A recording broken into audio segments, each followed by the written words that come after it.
Welcome to Cupid's Logic, where love meets predictive intelligence. We decode attraction, conflict, attachment, and compatibility, so you can know if it will last before you commit. Picture this. The dishwasher sits full for 2 days. One person always notices the gas light, and the other remembers the dentist appointment. No single event, but months of quiet resentment building up. Welcome to Cupid's Logic. I'm Craig Pruitt, and today we're going to measure that quiet ledger. Serious? Yes, and here's why. Those tiny, repeated imbalances. Who does the dishes? Who manages the calendar? Who soothes after a tough night? Compound into real emotional debt. They don't explode the relationship in a single moment. They leak it slowly. Let's get serious for a moment. You can either keep hoping those things will sort themselves out, or you can collect data. I can relate.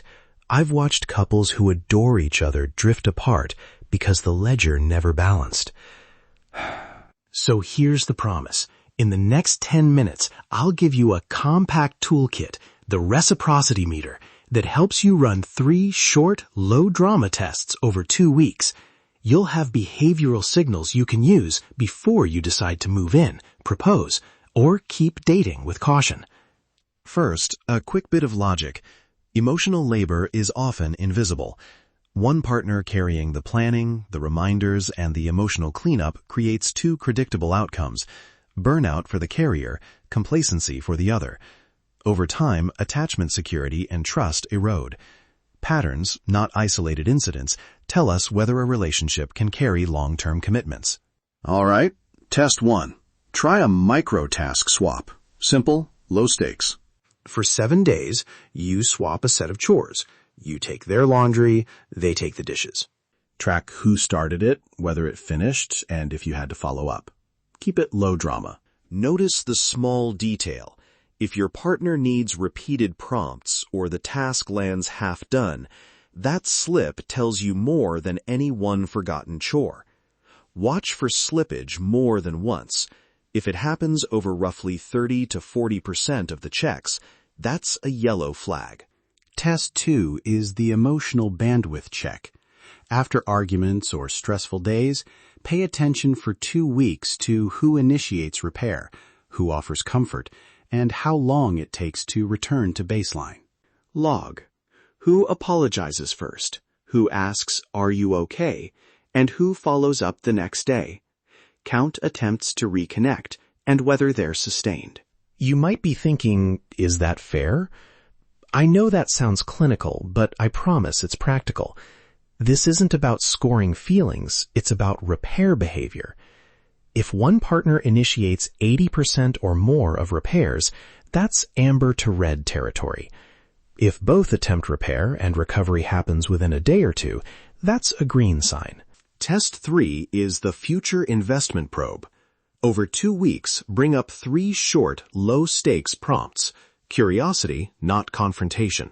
Who remembered to bill the insurance? Who started looking into next year's vacation budget? Or, if we moved in together, who would manage which recurring costs? Note who takes initiative and whether answers are concrete or vague.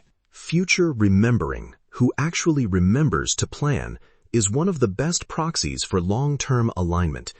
If you see avoidance or deflection on these small planning prompts, treat that as a meaningful signal. Okay, you ran the numbers. Now what do they mean? Create a simple tally. Green for reliable follow-through with minimal prompting. Amber for frequent reminders or partial follow-through. Red for avoidance or deflection. 2 or more red signals across the 3 tests suggests a structural risk worth pausing on before major commitments. Let's walk through a quick composite. Hannah and Marcus. Microtask swap. Marcus completed things, but often later and with reminders, so amber. Emotional bandwidth. Hannah initiated most repairs, which hit red. Future probe. Both were vague about joint savings. Amber. 2 ambers and a red gives you an amber-red pattern. They didn't break up. They use the data to have a structured conversation, reassign specific responsibilities, and set a 3-month follow-up. Small experiment, clearer expectations, measurable improvement, real relationship intelligence in action. How to bring this up without sounding like an auditor? Open with observation, not accusation. Try, I ran a small 2-week experiment because I wanted to understand how we divide the invisible work of life. Here are a few things I noticed. Can we look at them together? That frames it as shared curiosity. If your results are green, you've got behavioral evidence the partnership can share life. It's a strong predictor, though not a guarantee, that you can proceed with reasonable confidence toward moving in or deeper commitment. If amber, use it as an opportunity to reassign responsibilities with specific tasks, deadlines, and check-ins. Repeat the meter after a calm window. If your partner adapts and you see improvement, amber can shift toward green. If red, take it seriously. Persistent avoidance around basic responsibilities or repair is a structural mismatch.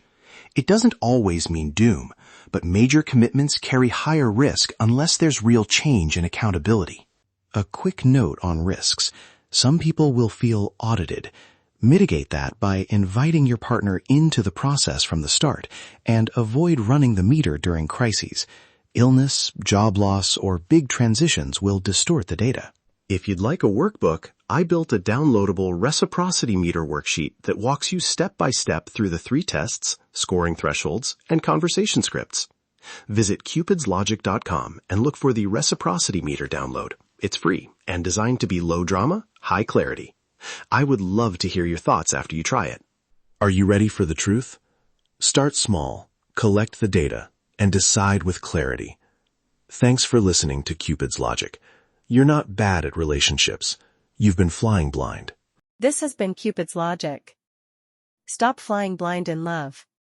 Visit cupidslogic.com and let the Prism engine reveal what your relationship data already knows.